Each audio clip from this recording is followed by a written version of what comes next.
Welcome to my YouTube channel HR Educational Hub. মৰমৰ ছাত্ৰ-ছাত্ৰী সকল আজি আমি আলোচনা কৰিম ক্লাস 10 ৰ সায়েন্সৰ চেপ্টাৰ 7 নিয়ন্ত্ৰণ আৰু সমন্বয়। এই চেপ্টাৰৰ পৰা হ'ব পৰা গোটেইটা মোস্ট ইম্পৰ্টেন্ট MCQ আজি আমি আলোচনা কৰিম। আৰু এই MCQ কেইটা তোমালোকৰ যেটো হাফ ইয়াৰলি এক্সাম আছে, প্ৰিপাৰেটৰি এক্সাম আছে আৰু তোমালোকৰ ফাইনেল এক্সাম এই তিনিটা এক্সামৰ কাৰণে বহুতে দৰকাৰী হয়। আৰু আশা কৰিছো তোমালোকৰ এইটো চেপ্টাৰৰ পৰা মই যিকেইটা MCQ বনাইছো গোটেইকেইটা MCQ তোমাক বহুত উপকৃত কৰিব। তোমালোকৰ যদি PDF ফাইল লাগে তোমালোকে PDF ফাইল পাই যাবা। তোমালোকে ভিডিওটো শেষলৈকে চাই থাকা। মৰমৰ ছাত্ৰ-ছাত্ৰী সকল তোমালোকৰ হাফ ইয়াৰলি এক্সামৰ আগতে হাফ ইয়াৰলিৰ যিকেইটা চেপ্টাৰ লাগিব সায়েন্সৰ গোটেইকেইটা চেপ্টাৰৰ চেপ্টাৰ ওয়াইজ MCQ তোমালোকে পাই যাবা। তোমালোকৰ কাৰণে মই এটা প্লেলিষ্ট বনাইছো। প্লেলিষ্টত সায়েন্সৰ চেপ্টাৰ ওয়াইজ সকলোবোৰ MCQ আপলোড কৰা আছে। আগতে মই আপলোড কৰিছো 5টা চেপ্টাৰৰ। তোমালোকে যদি ভিডিওবোৰ চোৱা নাই ভিডিওবোৰ চাই লবা। আৰম্ভ কৰিছো আজিৰ ভিডিওটো। এটা চোৱা 1 নম্বৰ যেটো প্ৰশ্ন আছে হেতুত কি কৈছে চোৱা মস্তিষ্কৰ যি অংশই দেহৰ সমতা আৰু ভংগিমা নিয়ন্ত্ৰণৰ বাবে দায়ী সেই অংশ হল হেতু কি বুলি কোৱা হয় চেৰিবেলাম বুলি কোৱা হয়। তো এৰ শুদ্ধ উত্তৰটো হ'ব A নম্বৰ চেৰিবেলাম। মই গুটেকেইটা অপশনস কৈ না থাকো যিকেইটা দৰকাৰ হয় সেইকেইটা মই কৈ যাম তোমালোকক বাকিবোৰ মই নকও। এতে চোৱা 2 নম্বৰ যেটো প্ৰশ্ন হেতু কি কৈছে তলৰ কোনবিধ ৰোগ থাইৰক্সিন হৰমন উপযুক্ত পৰিমাণত খৰিত নোহোৱাৰ বাবে হয়। তাৰ মানে থাইৰক্সিনৰ অভাৱ হলে কোনটো বেমাৰ হয় এটো তোমালোকে জানাই। থাইৰক্সিনৰ অভাৱ হলে কি হয় গৰল ৰোগ হয় বা ইংৰাজীত যাক গয়টৰ ডিজিজ বুলি কয়। মানে মানুহৰ যেটো গলটো যে ফুলি উঠে হেতুৰ কাৰণে হয়। আৰু যেটো চোৱা যেটো ভেৰি ভেৰি বেমাৰ আছে এটো তোমাৰ ভিটামিন B1 ৰ কাৰণে হয়। ভিটামিন B1 ৰ অভাৱ হলে ভেৰি ভেৰি বেমাৰ হয়। আৰু ডায়াবেটিস তোমালোকে নিশ্চিতভাৱে জানা যদি ইনসুলিনৰ অভাৱ হয় তেতিয়াহলে ডায়াবেটিস বেমাৰ হয়। আৰু যদি পিটুইটাৰী গ্ৰন্থিয়ে তোমাৰ যদি বৃদ্ধি হৰমন নিহৰণ নকৰে তেতিয়াহলে মানুহৰ ভাওনা হয়। ভাওনা মানে সৰু হৈ থাকে যে মানুহ সেই বেমাৰটো হয়। 3 নম্বৰ কোৱেশ্চনস থোৱা দুটা নিউৰনৰ খালি ঠাই কি বুলি কোৱা হয় এটো তো একেবাৰে ইজি কোৱেশ্চন হয়। হেতুক সাইনেপস বুলি কোৱা হয়। মৰমৰ ছাত্ৰ-ছাত্ৰী সকল ইয়াতে যিবোৰ মই কোৱেশ্চন সেটআপ কৰিছো গুটেকেইটা কোৱেশ্চন নতুনকৈ যেটো নিয়ম হৈছে সেই নিয়মৰ আধাৰতে এইবোৰ বনোৱা হৈছে। প্ৰথমতে মই সিঙ্গল কাৰেক্ট বা যিবোৰ ইজি কোৱেশ্চনস আছে সেইবোৰৰ পৰা আৰম্ভ কৰিছো। লাহে লাহে আমি অলপমান টানৰ ফালে আগবাঢ়িম। তোমালোকে এনেকুৱা নাভাবিবা যে এইবোৰ তো সদায় আহি থাকে বা সদায় এইবোৰ আমি জানো এনেকুৱা নহয়। অলপমান ধৈৰ্য সহকাৰে ভিডিওটো চাই থাকা তোমালোকৰ উপকৃত হ'ব বুলি মোৰ বিশ্বাস আছে। ইয়াৰ পিছত তুমি 4 নম্বৰ কোৱেশ্চনটো চোৱা 4 নম্বৰত কি কৈছে উদ্ভিদৰ কোষ বিভাজনত সহায় কৰা হৰমনবিধ হল। ইয়াতে চোৱা উদ্ভিদৰ ক্ষেত্ৰত তোমাৰ 4টা হৰমন আছে আৰু এই 4টা হৰমনৰ বিষয় যদি তোমালোকে জানা তেতিয়াহলে তোমালোকে 100% 2 মাৰ্ক তোমালোকে পাবাই। কোনো এটো ল'ব নোৱাৰে কাৰণ প্ৰত্যেক বছৰ ইয়াৰ এটো যেটো তোমাৰ উদ্ভিদৰ যিবোৰ হৰমন আছে সেইবোৰৰ ওপৰত দুটা বা তিনিটা কোৱেশ্চন আহে। তো ইয়াতে চোৱা সাইটোকাইনিন কি সাইটোকাইনিনে কি কৰে তোমাৰ কোষ বিভাজনত সহায় কৰে। তো ইয়াৰ শুদ্ধ উত্তৰটো হ'ব A নম্বৰ অপশনস এটো তোমাৰ সাইটোকাইনিন। থাইৰক্সিন হৈছে এটো তোমাৰ প্ৰাণীৰ হৰমন। এই থাইৰক্সিন হৰমনে তোমাৰ থাইৰয়েড গ্ৰন্থিৰ পৰা থাইৰক্সিন হৰমনটো নিহৰণ হয় আৰু ইয়ে আমাৰ দেহত কি কৰে আয়োডিনৰ যোগান ধৰে লগতে আমাৰ দেহৰ বৃদ্ধিত সহায় কৰে। আৰু এই থাইৰক্সিনৰ অভাৱ হলে গৰল ৰোগ হয়। আমি অলপ আগতে পঢ়ি আহিছো। এফসাইসিক এসিডে উদ্ভিদৰ বৃদ্ধিত বাধা দিয়ে ফল বা পাত হৰি পৰাটো কি কৰে সহায় কৰে। আৰু জিবাৰেলিনে তোমাৰ উদ্ভিদৰ কাণ্ডৰ ডাল পাত এইবোৰ তোমাৰ মজবুত হোৱাত সহায় কৰে। তো তোমালোকে এই কথাখিনি মনত ৰাখিবা। 5 নম্বৰ কোৱেশ্চন চোৱা খোজ কৰা সাইকেল চলোৱা লিখা আদি নিয়ন্ত্ৰণ কৰা মস্তিষ্কৰ পশ্চাৎ অংশটোৰ নাম কি। এতে চোৱা এটো খোজ কৰাৰ কথা কৈছে মানে তুমি এটো কি কৰিব পাৰা নিজৰ ইচ্ছামতে কৰিব পাৰা। তাৰ মানে এইকেইটা হৈছে ঐচ্ছিক কাৰ্য। খোজ কৰা সাইকেল চলোৱা তাৰ পিছত তোমাৰ লিখা কাৰ্য এইবোৰ যে নিয়ন্ত্ৰণ কৰে আৰু এটো কৈছে মস্তিষ্কৰ পশ্চাৎ অংশ মানে পিছফালে যেটো অংশ থাকে সেই অংশটোৰ নাম কি হ'ব হেতু হৈছে তোমাৰ কি মেডুলা। মেডুলাৰ সহায়ত এটো কি হয় নিয়ন্ত্ৰণ হয়। ইয়াৰ পিছত চোৱা 6 নম্বৰ কোৱেশ্চন এটো তোমাৰ গছৰ পাত সৰি পৰাত সহায় কৰা সঞ্জীৱনী পদাৰ্থবিধ কি আছে এইটো মাত্ৰ ক'লে গছৰ পাত সৰি পৰাত সহায় কৰে কোনে এইটো এফচাইচিক এচিড যেটো আছে এটোৱে সহায় কৰে জিবাৰেলিনৰ কাম হৈছে তোমাৰ উদ্ভিদৰ কাণ্ড আৰু ঠালঠেঙুলিবোৰ মজবুত কৰা সাইটোকাইনিনৰ কাম হৈছে কোষ বিভাজনত সহায় কৰা আৰু অক্সিনৰ কাম হৈছে উদ্ভিদৰ বৃদ্ধিত অৰিহণা যোগোৱা ইয়াৰ পিছৰ প্ৰশ্নটো মানে 7 নম্বৰ কোৱেশ্চনটো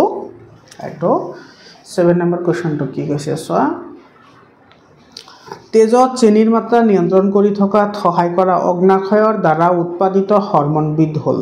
এতে কৈছে তোমাৰ তেজত চেনিৰ মাত্ৰা নিয়ন্ত্ৰণ কৰে আৰু চেনিৰ মাত্ৰা নিয়ন্ত্ৰণ কৰা যিবিধ হৰমন এটো তোমাৰ অগ্নাশয় গ্ৰন্থিৰ দ্বাৰা কি হয় নিহৰণ হয় আৰু অগ্নাশয় গ্ৰন্থিৰ দ্বাৰা নিহৰণ হোৱা হৰমনটো হৈছে ইনসুলিন আৰু ইনসুলিনে তোমাৰ কি কৰে আমাৰ দেহত থকা তেজৰ চেনিৰ পৰিমাণ নিয়ন্ত্ৰণ কৰে 8 নম্বৰ কোৱেশ্চনটো চোৱা উদ্ভিদৰ বৃদ্ধিৰোধক হৰমনবিধ হল মানে বৃদ্ধিত বাধা প্ৰদান কৰে কোনে বাধা প্ৰদান কৰে বৃদ্ধিৰোধক বুলি কৈছে তো বৃদ্ধিৰোধক হৰমনটো তোমাৰ ইয়াতে অক্সিন জিবাৰেলিন সাইটোকাইনিন আৰু এস্ট্ৰোজেন আছে তো ইয়াৰে তোমাৰ কোনোটো অপচনটোৱে নহয় কাৰণ তোমাৰ এফচাইচিক যেটো এসিড আছে এফচাইচিক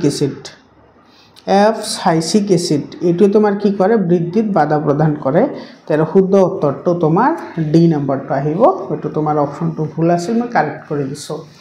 9 নম্বৰ কোৱেশ্চনটো চোৱা হৰমনৰ কাৰ্য আৰু নিহৰণ তলৰ কোনটো পদ্ধতিৰ দ্বাৰা নিয়ন্ত্ৰিত হয় এটো ফিডব্যাক পদ্ধতি মৰমৰ ছাত্ৰ ছাত্ৰী সকল মই তোমালোকক আগৰ ভিডিওবোৰতো কৈছো যে বৰ্তমান যেটো তোমালোকৰ সিস্টেম আহিছে এমসিকিউ বা যিবোৰ ডেসক্ৰিপচন টাইপ কোৱেশ্চনছ আছে তুমি কিন্তু কিতাপটো ফলো কৰিব লাগিব মেইন বুকটো ফলো কৰিব লাগিব মানে তুমি চেপ্টাৰ পঢ়িব লাগিব তোমাৰ চেপ্টাৰৰ আউটকামৰ ওপৰতে তোমাৰ কোৱেশ্চন হয় তোমালোকে চেপ্টাৰ ওয়াইজ তো পাই যাবা আৰু তোমালোকে ক্লাস 6 ৰ পৰা ক্লাস 10 লৈকে সায়েন্স আৰু ম্যাথছৰ সকলো ধৰণৰ কোৱেশ্চনৰ আনসাৰ তুমি এইটো ইউটিউব চেনেলতে পাই যাবা গতিকে তোমালোকে চেনেলটো সাবস্ক্ৰাইব কৰা ভিডিওবোৰ ভাল লাগিলে তোমাৰ বন্ধুবৰ্গৰ সৈতে শেয়াৰ কৰা আৰু কমেন্ট কৰি জনাবা মানে তোমালোকৰ কেনেকুৱা উপকৃত হল নে নহল এটা তুমি জনাবা 10 নম্বৰ কোৱেশ্চনটো কি কৈছে স্তন্যপায়ী প্ৰাণীৰ ক্ৰেনিয়েল স্নায়ুৰ সংখ্যা এটা কিন্তু বহুত এটা ইম্পৰ্টেন্ট হয় তোমালোকৰ বুকত এটো ডাইৰেক্টলি দিয়া নাই এটো হৈছে তোমাৰ 12টা যেটো তোমাৰ স্তন্যপায়ী প্ৰাণী আছে স্তন্যপায়ী প্ৰাণী হেবোৰক কোৱা হয় যিবোৰ প্ৰাণীয়ে কি কৰে তোমাৰ মাকৰ গাখীৰ খুৱাই দীঘল কৰে হেবোৰক স্তন্যপায়ী প্ৰাণী বুলি কোৱা হয় আৰু হেবোৰৰ যেটো তোমাৰ ক্ৰেনিয়েল স্নায়ু আছে হেতু হৈছে 12 জোৰ থাকে মানে 24টা থাকে এটো সংখ্যা 11 নম্বৰ কোৱেশ্চন স্তন্যপায়ী প্ৰাণীৰ স্নায়ু ৰজ্জু মানে ৰজ্জু স্নায়ুৰ সংখ্যা হল এটো 31টা থাকে 31 জোৰ মানে তোমাৰ মোটামুটি 62 জোৰ থাকে 12 নম্বৰ কোৱেশ্চন চোৱা একজন আৰু ডেন্ড্ৰাইট পোৱা যায় এটো চোৱা একজন আৰু ডেন্ড্ৰাইট আমি সকলোৱে জানো এটো তোমাৰ স্নায়ুকোষৰ অংশ হয় একজন আৰু ডেন্ড্ৰাইটৰ কাম তুমি মনত ৰাখিব লাগিব ডেন্ড্ৰাইটৰ কাম হৈছে বহি পৰিবেশৰ পৰা সৰ্বপ্ৰথম স্নায়ু প্ৰেৰণাবোৰ গ্ৰহণ কৰে ডেন্ড্ৰাইটে তাৰ পিছত তোমাৰ এটো একজনৰ তাৰ পিছত তোমাৰ কোষ দেহত যায় তো কোষ দেহৰ পৰা তোমাৰ একজনৰ মাজেদি প্ৰান্তীয় স্নায়ুকোষলৈ বেলেগ এটা ডেন্ড্ৰাইটত প্ৰেৰণ কৰা হয় 13 নম্বৰ কোৱেশ্চন চোৱা 13 নম্বৰ কোৱেশ্চনত কি কৈছে মানুহৰ শৰীৰত গ্লুকোজৰ পৰিমাণ নিয়ন্ত্ৰণৰ লগত জড়িত অন্তঃস্ৰাৱী গ্ৰন্থি হল এটা কি কৈছে গ্লুকোজৰ পৰিমাণ মানে চেনিৰ পৰিমাণ নিয়ন্ত্ৰণৰ লগত জড়িত অন্তঃস্ৰাৱী মানে ভিতৰে তোমাৰ কোনে হেই হৰমনটো নিহৰণ কৰে হেতু হৈছে অগ্নাশয় আৰু তোমালোকে হৰমনটোৰ নামও জানা হৰমনটো হৈছে ইনসুলিন হৰমন ইনসুলিনে তোমাৰ কি কৰে আমাৰ তেজত থকা গ্লুকোজৰ পৰিমাণ নিয়ন্ত্ৰণ কৰে 14 নম্বৰ কোৱেশ্চন চোৱা তোমালোকৰ 14 নম্বৰ কোৱেশ্চনটো তলৰ কোনটো মিশ্ৰ গ্ৰন্থি এতিয়া তুমি আগতে গম পাব লাগিব যে মিশ্ৰ গ্ৰন্থি কি হয় মিশ্ৰ গ্ৰন্থি হেবোৰক কোৱা হয় যেবোৰে তোমাৰ এটাতকৈ বেছি পৰিমাণে কি কৰে কাৰ্য কৰে বা তোমাৰ এটো ফিডব্যাক পদ্ধতিৰ সহায়ত তোমাৰ এটা হৰমন নিহৰণ কৰিব পাৰে বা কোনো এটা হৰমনি গ্ৰহণ কৰিব পাৰে তো তেনেকুৱা এটা গ্ৰন্থি হৈছে তোমাৰ অগ্নাশয় গ্ৰন্থি এটো তোমাৰ মিশ্ৰ গ্ৰন্থি হয় মানে অগ্নাশয় গ্ৰন্থিয়ে তোমাৰ কেৱল ইনসুলিনে তোমাৰ নিহৰণ নকৰে ই কেতিয়াবা আমাৰ তেজত থকা অপকাৰী পদাৰ্থসমূহক মানে ফিডব্যাক পদ্ধতিৰ সহায়ত মগজুক জনোৱাত সহায় কৰে বুজি পালানে ইয়াৰ পিছত তোমাৰ 15 নম্বৰ কোৱেশ্চনটো চোৱা 15 নম্বৰ কোৱেশ্চনত কি কৈছে সাইনেপছত ৰাসায়নিক বাৰ্তা প্ৰেৰণ হয় এটা কিন্তু বহুত ইম্পৰ্টেণ্ট হয় মানে যেটো আমাৰ সাইনেপছ আছে আমি সকলোৱে জানো যে দুটা স্নায়ুকোষৰ মাজত যেটো সংযোগী পথ এটোকে সাইনেপছ বুলি কোৱা হয় আৰু এই সাইনেপছে তোমাৰ ৰাসায়নিক বাৰ্তা কেনেকৈ প্ৰেৰণ কৰে এটা অপচনছবোৰ চোৱা কি কৈছে নিউৰনৰ একজন প্ৰান্তৰ পৰা অন্য এটা স্নায়ুকোষৰ ডেনড্ৰাইটলৈ একে নিউৰন একজনৰ পৰা কুকদেহলৈ কুকদেহৰ পৰা একজনলৈ এটা নিউৰনৰ ডেনড্ৰাইটৰ প্ৰান্তৰ পৰা অন্য এটা নিউৰনৰ একজন প্ৰান্তলৈ তো ইয়াতে চোৱা যেটো এ নাম্বাৰ অপশন এটো ইয়াৰে কাৰেক্ট হ'ব নিউৰনৰ একজন প্ৰান্তৰ পৰা অন্য এটা স্নায়ুকোষৰ ডেনড্ৰাইটলৈ যায় কোষলৈকে না যায় তো ইয়াৰে এ নাম্বাৰটো কাৰেক্ট আনসাৰ হ'ব 16 নম্বৰ কোৱেশ্চন চোৱা প্ৰতিপ ধনুৰ বাবে তলৰ কোনটো শুদ্ধ প্ৰতিপ ধনু এটো কিন্তু তোমাৰ ইম্পৰ্টেন্ট হয় প্ৰতিপ ধনু চোৱা এটা প্ৰতিপ ধনুত মানে তোমাৰ যেতিয়া প্ৰতিপ ধনু কি এটো তোমালোকে জানে প্ৰতিপ ধনু এনেকুৱা এটা অংগ হয় যেটো অংগৰ দ্বাৰা তোমাৰ যিবোৰ অনৈচ্ছিক কাৰ্য হেতু অতি সোনকালে কি হয় সম্পাদন হয় এক্সাম্পল হিচাপে তুমি যদি হঠাতে তোমাৰ হাতখন যদি মোমবাতিৰ ওচৰত পৰে বা কিবা মানে ভেৰি হাইলি টেম্পাৰ্ড মানে যদি বেছি উষ্ণ বস্তুৰ ওপৰত যদি তোমাৰ হাত পৰে হাতখন তাৰ পৰা তৎক্ষণাতে গুচি আহে তো এই যেটো প্ৰক্ৰিয়া হেতুকে কোৱা হয় প্ৰতিপ ধনু আৰু এটো তোমাৰ যেটো স্নায়ুৰজ্জু আছে হেতুৰ লগত এটো কি হৈ থাকে সংযোগ হৈ থাকে এটো তোমাৰ সেই যিবোৰ স্নায়ু প্ৰেৰণা আছে সেই প্ৰেৰণাবোৰ কেনেকৈ মানে দেহকোষলৈ গতি কৰে তো ইয়াতে সংবেদী অংগ পেশী তো ইয়াতে সংবেদী অংগৰ পিছত পেশী আহিছে এটো নহব সংবেদী অংগৰ পিছত চালক স্নায়ু এটো নহয় সংবেদী অংগ স্নায়ুৰজ্জু এটো নহয় তো ইয়াৰ বাকিৰল কোনটো ডি নাম্বাৰ তো ইয়াৰ কাৰেক্ট অপশনটো হ'ব ডি নাম্বাৰ মানে প্ৰথমতে সংবেদী অংগ মানে যিবোৰে তোমাৰ কি কৰে সংবাদবোৰ গ্ৰহণ কৰে হেবোৰক সংবেদী অংগ বুলি কয় তাৰ পিছত সংবেদী স্নায়ু তাৰ পিছত এটো গম পাই যে কোনটো স্নায়ু গ্ৰহণ কৰিছে তাৰ পিছত যাব তোমাৰ স্নায়ুৰজ্জুত স্নায়ুৰজ্জুৰ চালিজাৰি চাব তাৰ পিছত চালক স্নায়ুৱে কি কৰিব স্নায়ুৰজ্জুৰ পৰা বাৰ্তাসমূহ তোমাৰ পেশীলৈ কি কৰিব গতি কৰিব আৰু সেই ক্ৰমে মানে তোমাৰ যেটো চালক স্নায়ু আছে চালক স্নায়ুৱে তোমাৰ যি ধৰণে নিৰ্দেশ কৰিব সেই ধৰণে পেশীয়ে কি কৰে কাম কৰে বুজি পালানে এটো তোমালোকে যদি বুকস পঢ়িছা তেতিয়া হলে তোমালোকে 100% বুজি পাবা 17 নম্বৰ কোৱেশ্চন চোৱা স্নায়ুৰজ্জুৰ উৎপত্তি হয় এটো কৰ পৰা হয় এটো মেডুলাৰ পৰা হয় স্নায়ুৰজ্জু যেটো আছে এটো মেডুলাৰ পৰা হয় মেডুলাৰ পৰা স্নায়ুৰজ্জুটো উৎপত্তি হয় 18 নম্বৰ কোৱেশ্চনটো কি কৈছে চোৱা শৰীৰৰ অনৈচ্ছিক কাৰ্য নিয়ন্ত্ৰণ কৰে শৰীৰৰ অনৈচ্ছিক কাৰ্য তো মেডুলাই নিয়ন্ত্ৰণ কৰে মানে ঐচ্ছিক কাৰ্যবোৰ তোমাৰ সেৰিবেলামে নিয়ন্ত্ৰণ কৰে আৰু অনৈচ্ছিক কাৰ্যবোৰ তোমাৰ মেডুলাই নিয়ন্ত্ৰণ কৰে তো এৰ কাৰেক্ট आंसर আহিব তোমাৰ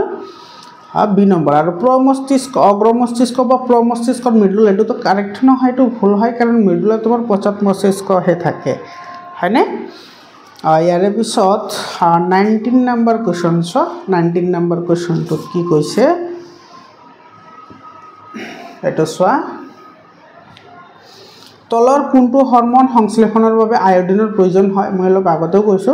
যেটো থাইৰক্সিন হৰমন আছে থাইৰক্সিন হৰমনটো নিহৰণৰ কাৰণে আয়োডিনৰ প্ৰয়োজন হয় আৰু থাইৰয়েড গ্ৰন্থি থাইৰক্সিন হৰমনটো কি কৰে প্ৰস্তুত কৰে 20 নম্বৰ কোৱেশ্চন চোৱা তলৰ কোনটো গ্ৰন্থিয়ে প্ৰজেষ্টেৰন হৰমন নিয়ন্ত্ৰণ কৰে বা নিহৰণ কৰে এটা প্ৰজেষ্টেৰন হৰমন এটো নিয়ন্ত্ৰণ কৰে তোমাৰ এটো গনাডোট্ৰফিন নামৰ এবিধ গ্ৰন্থি আছে হেটি তোমাৰ কি কৰে প্ৰজেষ্টেৰন নিয়ন্ত্ৰণ কৰে যেটো তোমাৰ গৰ্ভাশয় বা তোমাৰ শুক্ৰাশয়ত কি থাকে মিলিত হৈ থাকে হেতু প্ৰজেষ্টেৰন হৰমনটো নিহৰণ কৰে 21 নম্বৰ কোৱেশ্চন 21 নম্বৰ কোৱেশ্চনত কি কৈছে পুৰুষত টেস্টোস্টেৰন ড্যাশ কোষৰ দ্বাৰা খৰিত হয় এটো হৈছে লিডিক কোষ বা লিডিক সেল বুলি কয় লিডিক কোষৰ পৰা কি হয় যেটো টেস্টোস্টেৰন হৰমন আছে যে স্পাৰ্ম ফৰ্মেশনত সহায় কৰে বা শুক্ৰাণু তোমাৰ উৎপন্নত সহায় কৰে হেতু হৈছে লিডিক সেল তো এটা খালি ঠাইত হ'ব লিডিক সেল 22 নম্বৰ কোৱেশ্চন চোৱা কোনবিধ সঞ্জীৱনী পদাৰ্থ উদ্ভিদৰ হিপাত সংশ্লেষণ হৈ পিছত বিভিন্ন অংগলৈ পৰিবাহিত হয় এটো অক্সিন হয় এটো সাইটো অলপ মানে তোমাৰ ইন্টেলেকচুয়াল হয় কেনেকৈ ইন্টেলেকচুয়াল হয় চোৱা যেটো অক্সিন আছে হে অক্সিনটো তোমাৰ কি হয় উদ্ভিদৰ বৃদ্ধিত সহায় কৰে আৰু কেনেকৈ সহায় কৰে এই কথাটো তোমালোকৰ কিতাপত ধুনিয়াকৈ দিয়া আছে য'ত সূৰ্যৰ পোহৰ পৰে তাতে তোমাৰ অক্সিন সমূহ এটা কি কৰে থোপ বান্ধি সেই অংশলৈ আগবাঢ়ি যায় আৰু সেই মৰ্মে অক্সিন সমূহে যিফালে সূৰ্যৰ পোহৰ পৰে অৰ্থাৎ সালোক সংশ্লেষণ প্ৰক্ৰিয়াটো সংঘটিত হ'ব পাৰে সেইফালে তোমাৰ উদ্ভিদ কি কৰে আগবাঢ়ি যায় সেই কাৰণে ইয়াতে কৈছে চোৱা হিপাত সংশ্লেষণ হৈ থকাৰ পিছত তোমাৰ বিভিন্ন অংগলৈ কি হ'ব পাৰে ই পৰিবাহিত হ'ব পাৰে মানে হিপাবোৰ ডাঙৰ পৰা সহায় কৰে লগতে ইয়াৰ ঠাল ঠেঙলি পাতা দিও ডাঙৰ হোৱাৰ সহায় কৰে 23 নম্বৰ কোৱেশ্চন চোৱা এটা বহুত ইম্পৰ্টেন্ট এটা কোৱেশ্চন হয় এনেকুৱা ধৰণৰ কোৱেশ্চন তোমালোকৰ পৰীক্ষাত এই বছৰ আহিব বুলি ক'ব পাৰি কি কৈছে চোৱা সূৰ্যৰ পোহৰৰ দিশ অনুযায়ী সূৰ্যমুখী ফুলৰ গতি আমিতো সকলোৱে জানো সূৰ্যমুখী ফুল যেটো সানফ্লাৱাৰ আছে এটো জিফালে সূৰ্য যায় হেতু হিফালে যায় তো সেই প্ৰক্ৰিয়াটো কি বুলি কোৱা হয় আলোকনাৱৰ্তিতা বা পোহৰানুবেগ বা ফটোট্ৰপিজম তোমালোকে কিন্তু তিনিওটাৰ নাম মনত ৰাখিবা আলোকনাৱৰ্তিতা বুলি কয় পোহৰানুবেগ বুলি কয় আৰু ইংৰাজীত ফটোট্ৰপিজম বুলিও কয় আজিকালি তোমাৰ ইংলিশ ওয়াৰ্ডবোৰ বেছিকৈ ইউজ হয় আৰু ইয়াতে সব জলানুবেগ কাক কয় তোমাৰ যদি উদ্ভিদৰ শিপাবোৰ তোমাৰ পানীৰ ফালে গতি কৰে হেতুক জলানুবেগ বুলি কয় যদি মাটিৰ ফালে গতি কৰে হেতুক ভূকেন্দ্ৰবেগ বুলি কয় আৰু যদি তোমাৰ হেতু কোনো ফাৰ্টিলাইজেশন বা কোনো নতুন এটা উদ্ভিদ সৃষ্টিৰ কাৰণে ব্যৱহাৰ হয় হেতু কেমোট্ৰিপিজম বুলি কোৱা হয় এতে 24 নম্বৰ কোৱেশ্চনটো সা কি কৈছে ডিম্বকৰ ফালে পৰাগনলিকাৰ গতি হল এটো কেমোট্ৰিপিজমৰ উদাহৰণ হয় ডিম্বকৰ ফালে পৰাগনলিকাৰ গতি ফাৰ্টিলাইজেশনৰ কাৰণে যেতিয়া ডিম্বকৰ পৰা পৰাগধানীবোৰ পৰাগনলিকাৰ ফালে গতি কৰিব তেতিয়া হলে হেতু কেমোট্ৰিপিজম বুলি কয় বা ৰসায়নুবেগ বুলিও কোৱা হয় বুজি পালানে 25 নম্বৰ কোৱেশ্চন চোৱা তলৰ কোনটো হৰমন খৰণৰ বাবে ঋতুমতী অৱস্থাৰ পিছত শৰীৰত আৰু এক পৰিৱৰ্তন দেখিবলৈ পোৱা যায় ঋতুমতী মানে যেতিয়া তোমাৰ মেনচুৰেচন আৰম্ভ হয় মেনচুৰেচন আৰম্ভৰ পিছত এটো তোমাৰ ছোৱালী সকলৰ কিছুমান কি দেখা যায় পৰিৱৰ্তন দেখা পোৱা যায় আৰু সেই পৰিৱৰ্তনবোৰ কিহৰ কাৰণে হয় এটা চোৱা লৰাৰ কাৰণে তোমাৰ কি হয় টেস্টোস্টেৰন হয় আৰু তোমাৰ ছোৱালীৰ কাৰণে কি হয় এস্ট্ৰোজেন হয় এতি তোমাৰ ইয়াতে ছয়টো তোমাৰ এটো শুক্ৰাশয়ৰ পৰা টেস্টোস্টেৰন মানে শুক্ৰাশয় মানে যেটো তো আমাৰ অন্ডাশয় আছে হেতুৰ পৰা টেস্টোস্টেৰন নিহৰণ হয় যেটো লিডিক সেলে এটো ফৰ্মেশন কৰে লিডিক সেলে আৰু তোমাৰ পিটুইটাৰী গ্ৰন্থিৰ যেটো এস্ট্ৰোজেন আছে যেটো তোমাৰ ডিম্বাশয় এটো পিটুইটাৰী গ্ৰন্থিৰ দ্বাৰা নিয়ন্ত্ৰিত যেটো তোমাৰ ডিম্বাশয় আছে ডিম্বাশয়ৰ দ্বাৰা কি হয় এস্ট্ৰোজেন নিহৰণ হয় আৰু এই দুটাৰ কাৰণে কি হয় পৰিৱৰ্তনে দেখা দিয়ে বুজি পালানে এৰ পিছত চোৱা 26 নম্বৰ কোৱেশ্চনটো চোৱা 26 নম্বৰ কোৱেশ্চনত কি কৈছে মৰমৰ ছাত্ৰ ছাত্ৰী সকল তোমালোকৰ ভিডিওবোৰ কেনেকুৱা লাগি আছে তোমালোকে কমেন্ট কৰি জনাবা যদি ভাল লাগিছে তোমাৰ বন্ধু বান্ধৱীৰ সৈতে শেয়াৰ কৰিবা আৰু তোমালোকৰ সায়েন্সৰ কাৰণে অল ইম্পৰ্টেন্ট কোৱেশ্চন আনসাৰ এই ইউটিউব চেনেলতে আলোচনা কৰা হ'ব মেথছৰ আলোচনা কৰা হ'ব ক্লাস 6 ৰ পৰা 10 লৈকে তো যেহেতু তোমালোকে 10 ৰ ষ্টুডেন্ট হয় গতিকে তোমালোকে ভালদৰে ভিডিওবোৰ চাই থাকিবা ৰেগুলাৰলি আশা কৰিছো তোমালোকৰ বহুতখিনি উপকৃত হ'ব যোৱা বছৰৰ বহুত ষ্টুডেন্টে উপকৃত হৈছে 26 নম্বৰ কোৱেশ্চনটো চোৱা কি কৈছে বৃদ্ধি হৰমন নিহৰণ কৰা গ্ৰন্থিটো হলেতে বৃদ্ধি হৰমন এটো তোমাৰ ইংৰাজীত GH বুলি কয় গ্ৰোথ হৰমন বুলি কয় আৰু এই গ্ৰোথ হৰমনৰ অভাৱ হলে মানুহৰ বাওনা বেমাৰ হয় বাওনা বেমাৰ মানে একেবাৰে সৰু হৈ থাকে হেতু বাওনা বেমাৰ বুলি কোৱা হয় আৰু এটো তোমাৰ পিটুইটাৰী গ্ৰন্থি কি কৰে নিহৰণ কৰে 27 নম্বৰ কোৱেশ্চন চোৱা উদ্ভিদদেহত প্ৰথমে আৱিষ্কাৰ হোৱা হৰমনবিধ হৈছে অক্সিন এটো মনত ৰাখিবা সৰ্বপ্ৰথম উদ্ভিদদেহত আৱিষ্কাৰ হোৱা যেটো হৰমন হেতু হৈছে অক্সিন তোমালোকে ক্লাস 9 ত এটো তোমাৰ অগ্ৰস্থ ভাজক কলা হিচাপে পঢ়ি আহিছা হয় ভাজক কলা তোমাৰ তিনিটা আছিল নে অগ্ৰস্থ ভাজক কলা পাৰ্শ্ব ভাজক কলা আৰু নিবেশিত ভাজক কলা হেতু পঢ়ি আহিছা 28 নম্বৰ কোৱেশ্চন চোৱা কেন্দ্ৰীয় স্নায়ুতন্ত্ৰৰ পৰা কাৰ্যকৰী অংগলৈ স্নায়ু প্ৰেৰণ কৰা স্নায়ুৰ নাম এটো আজ্ঞাবাহী মানে তোমাৰ কি বাৰ্তাবোৰ তোমাৰ বাহক হিচাপে কি কৰে কাম কৰে তো তোমাৰ ইয়াতে কৈছে যে কাৰ্যকৰী মানে তোমাৰ অ্যাক্টিভ থাকিব লাগিব আৰু স্নায়ু প্ৰেৰণাবোৰ প্ৰেৰণ কৰে কোনে প্ৰেৰণ কৰে যিবোৰ আজ্ঞাবাহী স্নায়ু আছে সেইবোৰে তোমাৰ প্ৰেৰণ কৰে 29 নম্বৰ কোৱেশ্চন চোৱা ড্যাশ গ্ৰন্থিয়ে নিহৰণ কৰা হৰমনৰ অভাৱত বাওনা বেমাৰ হয় এটো মই আগতেও 2-3 বাৰ আলোচনা কৰিছো অলৰেডি তোমাৰ পিটুইটাৰী গ্ৰন্থিয়ে যেটো তোমাৰ গ্ৰোথ হৰমন বা বৃদ্ধি হৰমন নিহৰণ কৰে এই বৃদ্ধি হৰমনৰ অভাৱ হলে মানুহৰ কি হয় বাওনা বেমাৰ হয় মানে তোমাৰ সৰু হৈ থাকে একেবাৰে মানে ডাঙৰ নহয় 30 নম্বৰ কোৱেশ্চনটো চোৱা কি কৈছে বীজৰ সুপ্ততা ড্যাশ হৰমনে দূৰ কৰে বীজৰ সুপ্ততা দূৰ কৰে তোমাৰ সাইটোকাইনিনে যেহেতু তোমাৰ সাইটোকাইনিনে কোষ বিভাজনত সহায় কৰে গতিকে যদি বীজত যদি কিবা প্ৰবলেম আহে তেতিয়ালে হেতু ঠিক কৰিব কোনে সাইটোকাইনিনে ঠিক কৰিব কাৰণ তোমাৰ উদ্ভিদৰ যেটো ফলৰ বীজ থাকে সেই বীজটো তো তোমাৰ প্ৰজননৰ মুখ্য অংগ হিচাপে কি কৰে কাম কৰে হয়নে তো এটো সাইটোকাইনিন হ'ব কাৰেক্ট আনসাৰ 31 নম্বৰ কোৱেশ্চন চোৱা ড্যাশ হৈছে মস্তিষ্কৰ পৰা উদ্ভৱ হোৱা স্নায়ু এটো ক্ৰেনিয়েল স্নায়ু এটো কিন্তু মনত ৰাখিব যেটো ক্ৰেনিয়েল স্নায়ু আছে হেতু মস্তিষ্কৰ পৰা হে কি হয় উদ্ভৱ হয় যেটো প্ৰতিধ্বনি হেতু তোমাৰ স্নায়ুৰজ্জুৰ লগত কি হৈ থাকে লগ লাগি থাকে আৰু স্নায়ুৰজ্জু আৰু মস্তিষ্কৰ লগ লাগি তোমাৰ কেন্দ্ৰীয় স্নায়ু কি হয় গঠন হয় এটো কথা মনত ৰাখিবা 32 নম্বৰ কোৱেশ্চন মস্তিষ্কৰ বৃহত্তম অংশ হৈছে সেৰিব্ৰাম মস্তিষ্কৰ বৃহত্তম অংশ মানে আটাইতকৈ ডাঙৰ অংশ হৈছে সেৰিব্ৰাম যেটো তোমাৰ মধ্য মস্তিষ্কত পোৱা যায় 33 নম্বৰ কোৱেশ্চন ছ এটো তোমাৰ কি কৈছে ড্যাশ হৈছে দেহকোষৰ দীৰ্ঘতম কোষৰক্ষীয় প্ৰবৰ্ধ এটো একজন যেটো তোমাৰ একজন থাকে একজনটো তোমাৰ যেটো এনেকুৱা যে থাকে তোমাৰ যেটো স্নায়ুকোষৰ যেটো চিত্ৰ আছে সেই একজন তোৰ সব এই মাজৰ পৰা ইমানখিনি এটা নলি নিচিনা যেটো থাকে হেতুক একজন বুলি কয় আৰু হেতু হৈছে আটাইতকৈ ডাঙৰ কোষৰক্ষীয় প্ৰবৰ্ধ 34 নম্বৰ কোৱেশ্চন চোৱা ঐচ্ছিক পেশীৰ সঞ্চালন ড্যাশে নিয়ন্ত্ৰণ কৰে কোনে নিয়ন্ত্ৰণ কৰে এটো আজ্ঞাবাহী যিবোৰ স্নায়ু আছে সেইবোৰে হে তোমাৰ পেশীক ঐচ্ছিক পেশীৰ সঞ্চালন সমূহ কৰে নিয়ন্ত্ৰণ কৰে ইয়াৰ পিছত চোৱা 35 নম্বৰ কোৱেশ্চনস এইবোৰ কোৱেশ্চনসবোৰ কৰোতে তুমি কিন্তু বহুত সাৱধান হ'ব লাগিব কাৰণ এটো তোমাৰ এছাৰশন আৰু ৰিজনিংৰ কোৱেশ্চন হয় সো এছাৰশন আৰু ৰিজনিংৰ যিবোৰ কোৱেশ্চনস আছে সেই কোৱেশ্চনবোৰৰ তোমালোকৰ যিকেটা অপচন আছে সেই অপচন কেটা কিন্তু মই আগৰ ভিডিওবোৰত আলোচনা কৰিছো এই অপচন কেটা কেটো চেঞ্জ নহয় তো গতিকে তোমালোকে আগৰ ভিডিওবোৰ চাই লবা কেনেকুৱা মানে অপচনসবোৰ থাকে এটো সা কি কৈছে এছাৰশন বা নিশ্চয়যুক্তি কি কৈছে মেডুলাই ঐচ্ছিক কাৰ্য নিয়ন্ত্ৰণ কৰে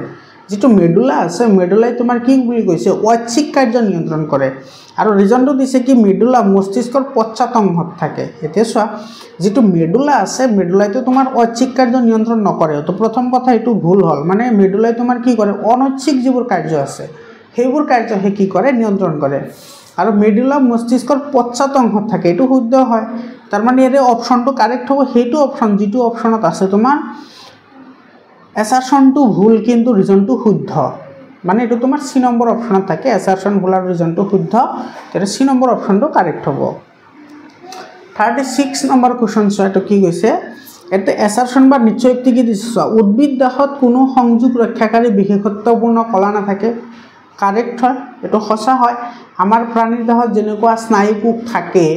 আৰু সেই স্নায়ুকোষসমূহে তোমাৰ কোষৰ আকৃতি হলনি কৰি দেহৰ এটা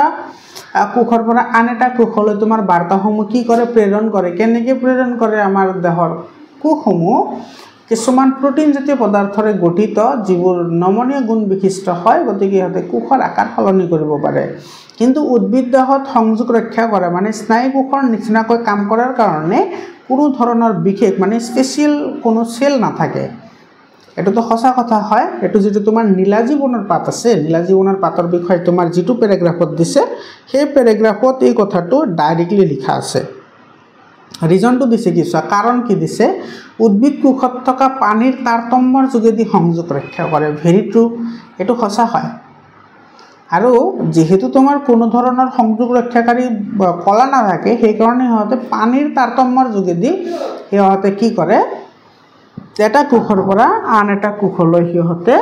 সংযোগ ৰক্ষা কৰে এতে সো তোমাৰ কি হ'ব তো এছাৰশন শুদ্ধ হ'ব ৰিজনটো কি হ'ব শুদ্ধ হ'ব দুইটা শুদ্ধ আৰু তোমাৰ এই এছাৰশনটো ৰিজনিংৰ কি হয় শুদ্ধ ব্যাখ্যা হয় তো ইয়াৰে তোমাৰ বি নম্বৰ অপচনটো কাৰেক্ট হ'ব বি নম্বৰ অপচনত এটো থাকে যে নিশ্চয়যুক্তি আৰু কাৰণ দুইটা শুদ্ধ আৰু কাৰণটো নিশ্চয়যুক্তিৰ শুদ্ধ ব্যাখ্যা তো এটো কাৰেক্ট আনসাৰ হ'ব 37 নম্বৰ কোৱেশ্চনটো চা কি কৈছে থাইৰয়েড গ্ৰন্থিয়ে থাইৰক্সিন হৰমন প্ৰস্তুতৰ বাবে আয়োডিনৰ আৱশ্যক হয় এটো সঁচা কথা হয় যেতিয়া তোমাৰ থাইৰয়েড গ্ৰন্থিয়ে থাইৰক্সিন হৰমন প্ৰস্তুত কৰিব বিচাৰে তেতিয়া আয়োডিনৰ অভাৱ হয় সেই কাৰণে আমি আয়োডিনযুক্ত লৱণ খাব লাগে বা আয়োডিনযুক্ত খাদ্য আমি গ্ৰহণ কৰিব লাগে কাৰণটো কি দিছে আয়োডিন আমাৰ দেহৰ ক্ষমতা আৰু বৃদ্ধি কৰাত সহায় কৰে এটো সঁচা হয় যেহেতু তোমাৰ আয়োডিনে আমাৰ দেহ এটা গঠন কৰাত সহায় কৰে বা দেহৰ তোমাৰ ক্ষমতা বা দেহ বৃদ্ধি হোৱাত কি কৰিছে সহায় কৰিছে গতিকে থাইৰয়েড গ্ৰন্থিটো তোমাৰ যেটো থাইৰক্সিন হৰমন আছে হেতুটো উৎপাদন কৰিবই লাগিব সেই কাৰণে তোমাৰ এটো কি হ'ব এছাৰশন আৰু ৰিজনিং দুটা কাৰেক্ট হ'ব আৰু তোমাৰ ৰিজনটো এছাৰশনৰ শুদ্ধ ব্যাখ্যা হ'ব বুজি পালানে 38 নম্বৰ কোৱেশ্চনটো কি কৈছে চোৱা সেৰিব্ৰাম হৈছে মস্তিষ্কৰ বৃহত্তম অংশ এটো কাৰেক্ট হয় সেৰিব্ৰামে দৃষ্টিৰ অনুভূতি জগায় শ্ৰৱণৰ অনুভূতি জগায় এটো শুদ্ধ হয় চেৰিব্ৰাম মস্তিষ্কৰ আটাইতকৈ ডাঙৰ অংশ হয় আৰু ইয়ে তোমাৰ অনুভূতি জগাব পাৰে, শ্ৰৱণৰ অনুভূতিও জগাব পাৰে। মানে তোমাৰ দৃষ্টিৰ অনুভূতি আমাক চোৱাটো সহায় কৰিব পাৰে আৰু শ্ৰৱণৰ অনুভূতি জগাব পাৰে, কিন্তু এইটোৰ শুদ্ধ কাৰণ নহয়। মানে এছাৰশ্যনটো শুদ্ধ, ৰিজনো শুদ্ধ হয়, কিন্তু ৰিজনটো এছাৰশ্যনৰ কাৰেক্ট এক্সপ্লেনেশ্যন নহয়, শুদ্ধ ব্যাখ্যা নহয়। বুজি পালানে? ইয়াৰ পিছত চোৱা মেটছ দ্য ফলোয়িং। এতিয়া তুমি মিলাব লাগে, এই স্তম্ভৰ লগত বি স্তম্ভ মিলাব লাগে। এইবোৰ মিলাবলৈ হ'লে কিন্তু তুমি বহুত মানে সাৱধানতাৰ সৈতে তুমি মিলাব লাগিব। কি হয় ইয়াতে চোৱা দিছে তোমাৰ যেটো মেডুলা দিছে, মেডুলাৰ কাম কি? মেডুলাৰ তোমাৰ কি কৰে, যেটো আমাৰ লালুটি লোৱা অনৈচ্ছিক কাৰ্য হয়, এটোৰ লগত তোমাৰ নিয়ন্ত্ৰণ কৰে। মানে 1 নম্বৰটো আহিব তোমাৰ সি নম্বৰৰ লগত। 2 নম্বৰ আছে চেৰিবেলাম। চেৰিবেলামে দেহৰ সমতা আৰু ভংগিমা নিয়ন্ত্ৰণ কৰে, তো 2 নম্বৰটো আহিব তোমাৰ এৰ লগত। আৰু তোমাৰ 3 নম্বৰ আছে চেৰিব্ৰাম, হয়নে? চেৰিব্ৰামৰ কাম হৈছে তোমাৰ অনুভূতি যোগোৱা, তো এইটো তোমাৰ ই নম্বৰৰ লগত আহিব। আৰু পঞ্চৰ কাম হৈছে তোমাৰ শ্বসনৰ কাম নিয়ন্ত্ৰণ কৰা, মানে আমি কেতিয়া উশাহ ল'ম কেতিয়া নিশাহ ল'ম সেইটো তোমাৰ কি কৰে, নিয়ন্ত্ৰণ কৰে। আৰু পিটুইটাৰী গ্ৰন্থিয়ে তোমাৰ মানুহৰ কি কৰে, বৃদ্ধিত সহায় কৰে। তো তোমাৰ 1 নম্বৰটো আহিব চিৰ লগত, হয়নে? 2 নম্বৰটো আহিব এৰ লগত, 3 নম্বৰটো আহিব ইৰ লগত, 4 নম্বৰটো আহিব বিৰ লগত, 5 নম্বৰটো আহিব তোমাৰ ডিৰ লগত। তো ইয়াৰে যেটো এ নম্বৰ অপশ্যন আছে সেই অপশ্যনটো কি হয়, কাৰেক্ট হয়। বুজি পালানে? ইয়াৰ পিছত চোৱা 40 নম্বৰ কুৱেশ্যনটো চোৱা,